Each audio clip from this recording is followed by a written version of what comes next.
भगवते वासुदेवाय।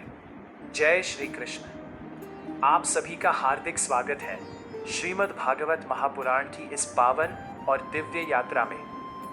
आज हम सुनेंगे श्रीमद् भागवत महापुराण के पंचम स्कंद की सरल, भावपूर्ण और प्रेरणादायक कथा।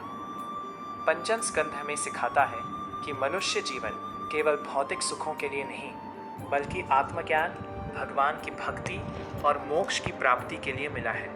इस स्कंद में भगवान ऋषभ देव का दिव्य जीवन, भरत महाराज की प्रेरणादायक कथा, जड़ भरत का अद्वितीय ज्ञान, ब्रह्मांड की अद्भुत रचना तथा कर्मों के फल का विस्तृत वर्णन मिलता है।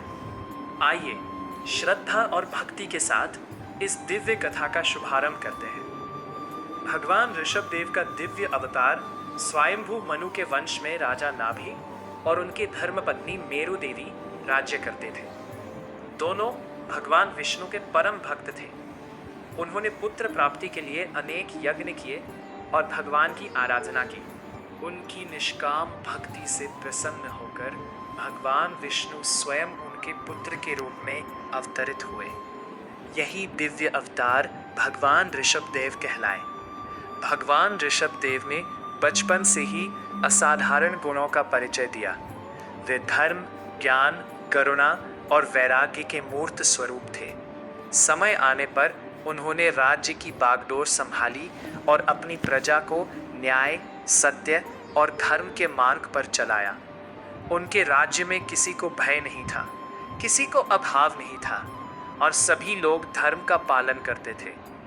ऋषभ देव का महान उपदेश भगवान ऋषभ देव के 100 पुत्र थे, जिनमें सबसे बड़े थे भरत। एक दिन उन्होंने अपने पुत्रों को जीवन का सबसे महत्वपूर्ण उपदेश दिया। उन्होंने कहा, हे पुत्रों, यह दुर्लभ मनुष्य जन्म केवल भोजन, निद्रा और भोग विलास के लिए नहीं मिला है। ऐसा जीवन तो पशु भी जीते हैं। मनुष्य का वास्तविक उद्देश्य तप, आत्मशुद्धि और भगवान की भक्ति है।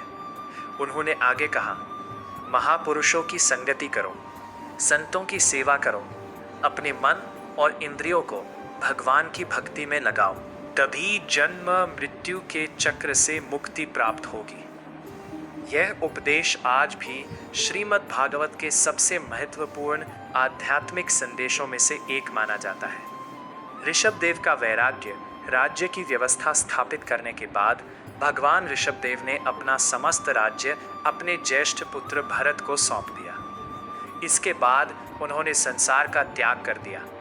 वे एक अवधूत की भांति पृथ्वी पर विचरण करने लगे। लोग उनका अपमान करते, उपहास उड़ाते, उन पर धूल और पत्थर फेंकते, लेकिन भगवान ऋषभ देव सदैव शांत रहे। उन्होंने कभी क्रोध नहीं किया। उन्होंने अपने जीवन से ये सिद्ध किया कि जो व्यक्ति आत्मज्ञान प्राप्त कर लेता है, वह मान अपमान, लाभ हानि और सुख दुख से ऊपर उठ जाता है। अंततः भगवान ऋषभ देव योगाग्नि में अपने शरीर का त्याग कर परम धाम को पधार गए। भरत महाराज का आदर्श जीवन ऋषभ देव के बाद भरत महाराज ने राज्य संभाला। वे अत्यंत न्यायप्रिय, धर्मनिष्ठ और भगवान विष्णु के अनन्य भक्त थे। उनके शासन में समस्त प्रजा सुखी और समृद्ध थी। इन्हीं महान सम्राट भरत के नाम पर हमारे देश का नाम भारतवर्ष पड़ा। कई वर्षों तक आदर्श शासन करने के बाद भरत महाराज ने भी राज्य त्याग दिया और वन में जाकर भगवान की आराधना करने लगे। हिरण के बच्चे से मोह वन में भरत महाराज एकांत में भगवान का ध्यान करते थे। एक दिन उन्होंने देखा कि एक गर्भवती हिरणी नदी पार करते समय सिंह की गर्जना सुनकर भयभीत हो गई। भय के कारण उसने एक शावक को जन्म दिया और स्वयं प्राण त्याग दिए। भरत महाराज ने उस छोटे हिरण पर दया की और उसकी रक्षा करने लगे। धीरे धीरे उनका सारा ध्यान भगवान से हटकर उस हिरण में लग गया। वे उसकी चिंता में ही दिन रात लगे रहते। जब मृत्यु का समय आया, तब उनके मन में भगवान का नहीं, बल्कि उसी हिरण का स्मरण था। फलस्वरूप अगले जन्म में उन्हें हिरण का शरीर प्राप्त हुआ। यह कथा हमें सिखाती है कि अंतिम समय में जिसका स्मरण होता है, अगले जन्म की दिशा उसी के अनुसार बनती है। जड़ भरत का जीवन हिरण योनि से मुक्त होने के बाद भरत महाराज ने एक ब्राह्मण परिवार में जन्म लिया। उन्हें अपने पूर्व जन्मों का स्मरण था। वे जानते थे कि संसार का मोह ही बंधन का कारण है, इसलिए उन्होंने किसी भी सांसारिक विषय में आसक्ति नहीं दिखाई। लोग उन्हें मूर्ख और जड़ समझते थे, इसी कारण वे जड़ भरत कहलाए। किंतु वास्तव में वे महान ज्ञानी और आत्म साक्षात्कार प्राप्त महापुरुष थे। राजा रहुगन और जड़ भरत। एक दिन राजा रहुगन अपनी पालकी में यात्रा कर रहे थे। पालकी उठाने वालों की कमी होने पर जड़ भरत को भी पालकी उठाने के लिए बुला लिया गया। चलते समय जड़ भरत मार्ग में छोटे छोटे कीड़ों और जीवों को बचाने के लिए सावधानी से कदम रखते थे। इस कारण पालकी बार बार हिलती रही। राजा रहुगन क्रोधित हो गए। उन्होंने जड़ भरत का अपमान किया। तब जड़ भरत ने अत्यंत गूढ़ आत्मज्ञान का उपदेश दिया। उन्होंने कहा, राजन, आप जिस शरीर को अपमानित कर रहे हैं वह मैं नहीं हूं, मैं शुद्ध आत्मा हूं। आत्मा न जन्म लेती है न मरती है, वह सदैव शाश्वत है।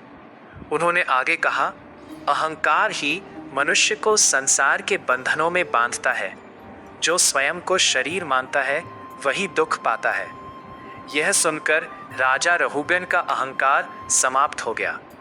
उन्होंने जड़ भरत के चरणों में गिरकर क्षमा मांगी और उन्हें अपना गुरु स्वीकार किया।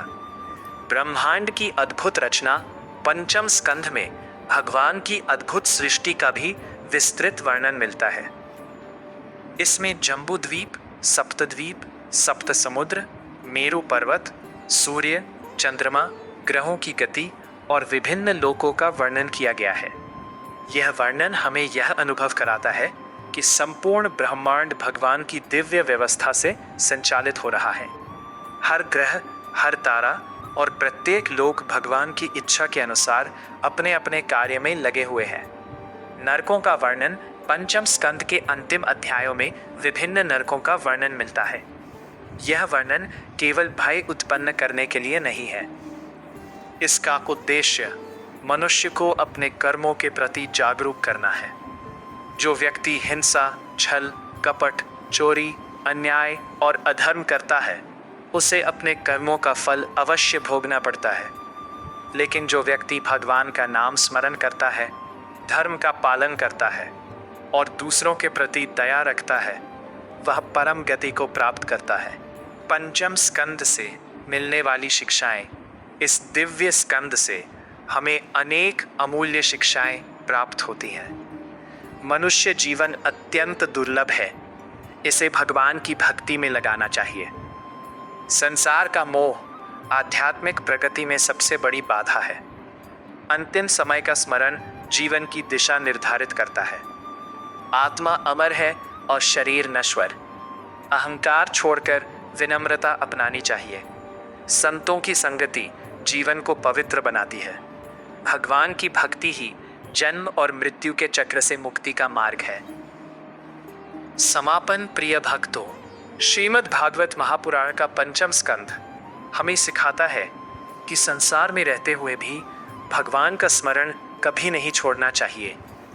भगवान ऋषभ देव का वैराग्य, भरत महाराज की जीवन यात्रा, जड़ भरत का आत्मज्ञान और भगवान की विराट सृष्टि, ये सभी प्रसंग हमें एक ही संदेश देते हैं। ईश्वर की भक्ति ही जीवन की सबसे बड़ी सफलता है। यदि हम अपने जीवन में भगवान का स्मरण, धर्म का पालन, संतों का सम्मान और निष्काम कर्म अपनाएं, तो हमारा जीवन भी सफल और सार्थक बन सकता है। ओम नमो भगवते वासुदेवाय। यदि आपको यह पावन कथा पसंद आई हो तो कृपया इस वीडियो को लाइक करें, अपने परिवार और मित्रों के साथ शेयर करें और श्रीमद् भागवत महापुराण के सभी स्कंधों की सरल हिंदी व्याख्या सुनने के लिए हमारे चैनल को सब्सक्राइब करना न भूलें। भगवान श्री हरि की कृपा आप सभी पर सदैव बनी रहे। हरि ओम तत्सत।